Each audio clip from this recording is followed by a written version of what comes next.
What if one day, nothing anyone says could destroy your peace? What if rejection didn't make you feel worthless, criticism didn't make you doubt yourself, and someone's absence didn't make you question your value? Carl Jung believed that the deepest emotional wounds are not always caused by what happens to us. They are often intensified by what those events awaken inside us. Someone insults you, and suddenly you feel small. Someone rejects you, and suddenly you feel unworthy. Someone walks away, and suddenly you feel abandoned.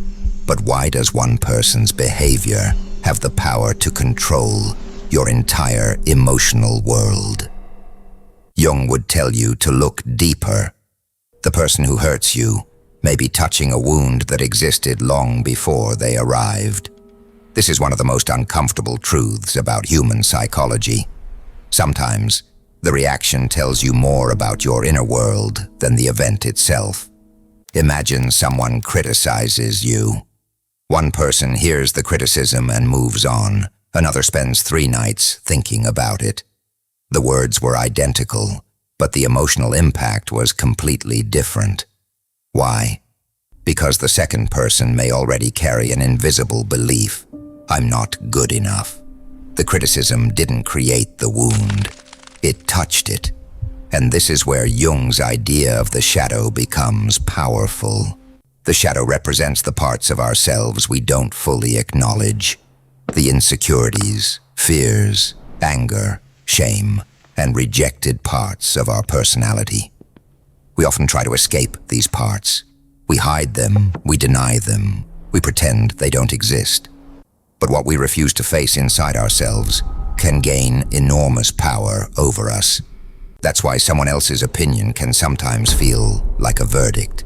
That's why rejection can feel like proof that you're unlovable.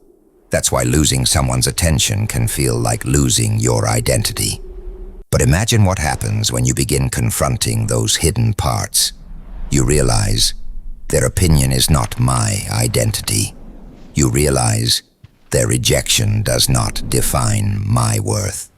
You realize their absence may hurt, but it does not mean I am incomplete. This is psychological freedom, and it doesn't mean becoming emotionless. Jung was not teaching people to stop feeling. He was pointing toward consciousness, to understand your emotions instead of being controlled by them. There's a huge difference between feeling pain and becoming the pain. You can be hurt without becoming broken. You can experience rejection without rejecting yourself. You can lose someone without losing yourself. And you can hear criticism without allowing another person's judgment to become your inner voice. Think about how much power we give away every day. Someone doesn't text back, and we spend hours wondering what we did wrong. Someone doesn't invite us, and suddenly we feel excluded. Someone succeeds, and we compare our lives to theirs. Someone insults us, and we replay their words again and again. But here's the question. Why are you allowing someone else's 5 seconds of behavior to control your next 5 hours? The answer often lies within us.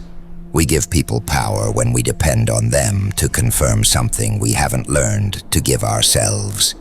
If you need everyone to approve of you, anyone can control you. If you need everyone to love you, anyone can break your heart.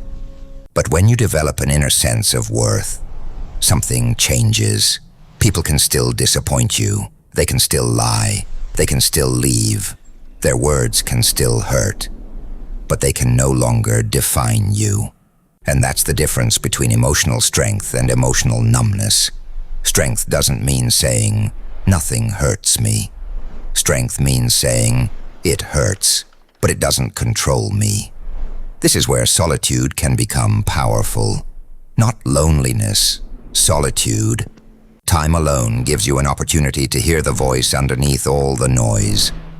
Without constant validation, you begin discovering who you are when nobody is watching.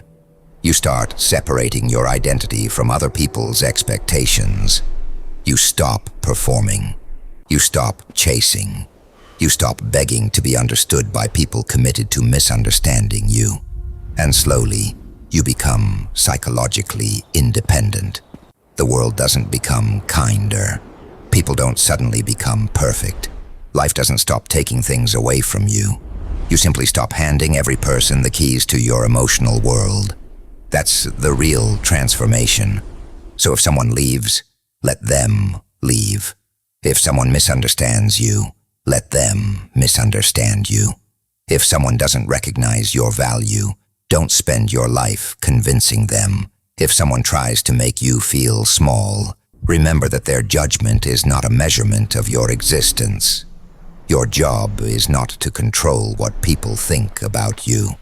Your job is to understand who you are when nobody is validating you. Because the moment you stop asking the outside world to prove your worth, something extraordinary happens. Rejection becomes information, not destruction. Criticism becomes something you can examine, not something you must obey. Loss becomes painful, but survivable. And other people's behavior stops determining your identity. You become harder to manipulate because you no longer need everyone to treat you a certain way to feel whole. That is freedom, not a life without pain, but a life where pain no longer owns you. Carl Jung's deeper lesson is this: the more you understand yourself, the less power the unconscious reactions of others have over you. So don't try to build a life where nothing can hurt you.